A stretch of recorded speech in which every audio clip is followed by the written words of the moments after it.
How Nuth would have practised his art upon the Gnoles, by Lord Dunsany.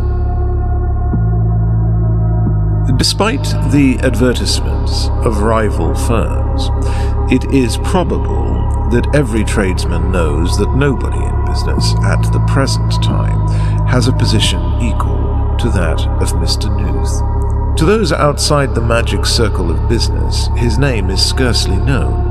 He does not need to advertise. He is consummate. He is superior even to modern competition, and whatever claims they boast, his rivals know it. His terms are moderate, so much cash down when the goods are delivered, so much in blackmail afterwards. He consults your convenience. His skill may be counted upon. I have seen a shadow on a windy night move more noisily than Nuth, for Nuth is a burglar by trade. Men have been known to stay in country houses and to send a dealer afterwards to bargain for a piece of tapestry that they saw there, some article of furniture, some picture. This is bad taste. But those whose culture is more elegant invariably send Nuth a night or two after their visit. He has a way with tapestry. You would scarcely notice that the edges had been cut. And often when I see some huge new house full of old furniture and portraits from other ages, I say to myself, these mouldering chairs, these full-length ancestors and carved mahogany are the produce of the incomparable Nuth. It may be urged against my use of the word incomparable that in the burglary business the name of Slith stands paramount and alone, and of this I am not ignorant. But Slith is a classic, and lived long ago, and knew nothing at all of modern competition. Besides which, the surprising nature of his doom has possibly cast a glamour upon Slith that exaggerates in our eyes his undoubted merits. It must not be thought that I am a friend of Nuth's. On the contrary, such politics as I have are on the side of property, and he needs no words from me, for his position is almost unique in trade, being among the very few that do not need to advertise. At the time that my story begins, Nuth lived in a roomy house in Belgrave Square. In his inimitable way, he had made friends with the caretaker. The place suited Nuth, and whenever anyone came to inspect it before purchase, the caretaker used to praise the house in the words that Nuth had suggested. "If it wasn't for the drains," she would say, "it's the finest house in London." And when they pounced on this remark and asked questions about the drains, she would answer them that the drains also were good, but not so good as the house. They did not see Nuth when they went over the rooms, but Nuth was there. Here, in a neat black dress, on one spring morning, came an old woman whose bonnet was lined with red, asking for Mr. Nuth, and with her came her large and awkward son. Mrs. Eggins, the caretaker, glanced up the street, and then she let them in, and left them to wait in the drawing-room, amongst furniture, all mysterious with sheets. For a long while they waited, and then there was a smell of pipe tobacco, and there was Nuth, standing quite close to them. "Lord," said the old woman, whose bonnet was lined with red, "you did make me start." And then she saw by his eyes that that was not the way to speak to Mr. Nuth. And at last Nuth spoke, and very nervously the old woman explained that her son was a likely lad, and had been in business already, but wanted to better himself, and she wanted Mr. Nuth to teach him a livelihood. First of all, Nuth wanted to see a business reference, and when he was shown one from a jeweller with whom he happened to be hand in glove, the upshot of it was that he agreed to take young Tonka, for this was the surname of the likely lad, and to make him his apprentice.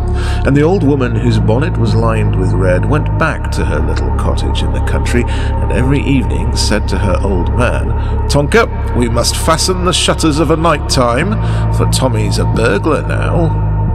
The details of the likely lad's apprenticeship I do not propose to give, for those that are in the business know those details already, and those that are in other businesses care only for their own, while men of leisure, who have no trade at all, would fail to appreciate the gradual degrees by which Tommy Tonker came first to cross bare boards, covered with little obstacles in the dark, without making any sound, and then to go silently up creaky stairs, and then to open doors, and lastly, to climb. Let it suffice that the business prospered greatly, while glowing reports of Tommy Tonker's progress were sent from time to time to the old woman whose bonnet was lined with red in the laborious handwriting of Nuth. Nuth had given up lessons in writing very early, for he seemed to have some prejudice against forgery, and therefore considered writing a waste of time. And then there came the transaction with Lord Castle Norman at his Surrey residence. Nuth selected a Saturday night, for it chanced that Saturday was observed as Sabbath in the family of Lord Castle Norman, and by 11 o'clock the whole house was quiet. 5 minutes before midnight, Tommy Tonker, instructed by Mr. Nuth, who waited outside, came away with one pocketful of rings and shirt studs. It was quite a light pocketful, but the jewellers in Paris could not match it without sending specially to Africa, so that Lord Castle Norman had to borrow bone shirt studs. Not even rumour whispered the name of Nuth. Were I to say that this turned his head, there are those to whom the assertion would give pain, for his associates hold that his astute judgment was unaffected by circumstance. I will say, therefore, that it spurred his genius to plan what no burglar had ever planned before. It was nothing less than to burgle the house of the Gnoles. And this that abstemious man unfolded to Tonker over a cup of tea. Had Tonker not been nearly insane with pride over their recent transaction, and had he not been blinded by a veneration for Nuth, he would have... But I cry over spilt milk. He expostulated respectfully. He said he would rather not go. He said it was not fair. He allowed himself to argue, and in the end, one windy October morning with a menace in the air found him and Nuth drawing near to the dreadful wood. Nuth, by weighing little emeralds against pieces of common rock, had ascertained the probable weight of those house ornaments that the Gnoles are believed to possess in the narrow, lofty house wherein they have dwelt from of old. They decided to steal 2 emeralds, and to carry them between them on a cloak. But if they should be too heavy, one must be dropped at once. Nuth warned young Tonker against greed, and explained that the emeralds were worth less than cheese until they were safe away from the dreadful wood. Everything had been planned, and they walked now in silence. No track led up to the sinister gloom of the trees, either of men or cattle. Not even a poacher had been there snaring elves for over 100 years. You did not trespass twice in the dells of the Gnoles. And apart from the things that were done there, the trees themselves were a warning, and did not wear the wholesome look of those that we plant ourselves. The nearest village was some miles away, with the backs of all its houses turned to the wood, and without one window at all facing in that direction. They did not speak of it there, and elsewhere it is unheard of. Into this wood stepped Nuth and Tommy Tonker. They had no firearms.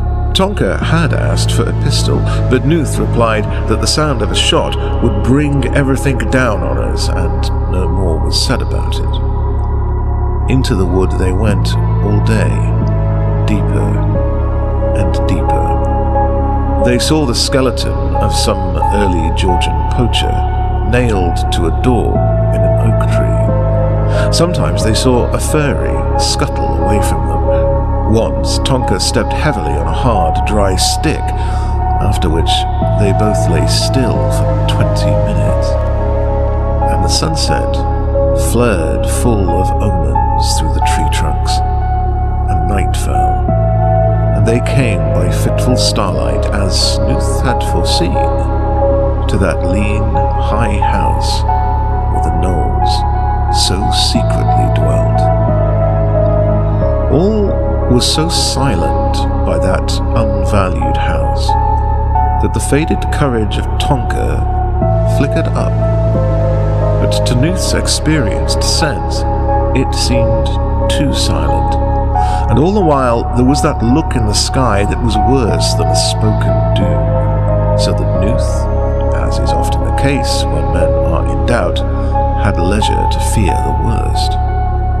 Nevertheless, he did not abandon the business, but sent the likely lad with the instruments of his trade by means of the ladder to the old green casement, and the moment that Tonka touched the withered boards, the silence that, though ominous, was earthly, became unearthly, like the touch of a ghoul. And Tonka heard his breath offending against that silence, and his heart was like mad drums in a night attack, and a string of one of his sandals went tap on a rung of a ladder, and the leaves of the forest were mute, and the breeze of the night was still.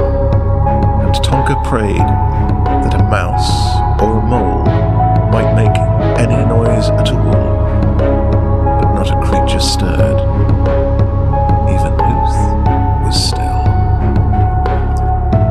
And then and there, while yet he was undiscovered, the likely lad made up his mind, as he should have done long before, to leave those colossal emeralds where they were, and have nothing further to do with the lean, high house of the Gnoles, but to quit this sinister wood in the nick of time, and retire from business at once, and buy a place in the country.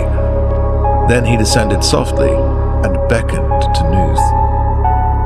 But the Gnoles had watched him through knavish holes that they bore in trunks of the trees, and the unearthly silence gave way, as it were, with a grace, to the rapid screams of Tonka as they picked him up from behind, screams that came faster and faster until they were incoherent.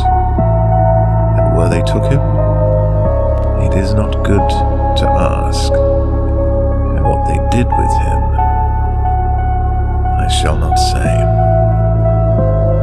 Nuth looked on for a while from the corner of the house with a mild surprise on his face as he rubbed his chin, for the trick of the holes in the trees was new to him. Then he stole nimbly away through the dreadful wood. And did they catch Nuth, you ask me, gentle reader? Oh no, my child, for such a question is childish. Nobody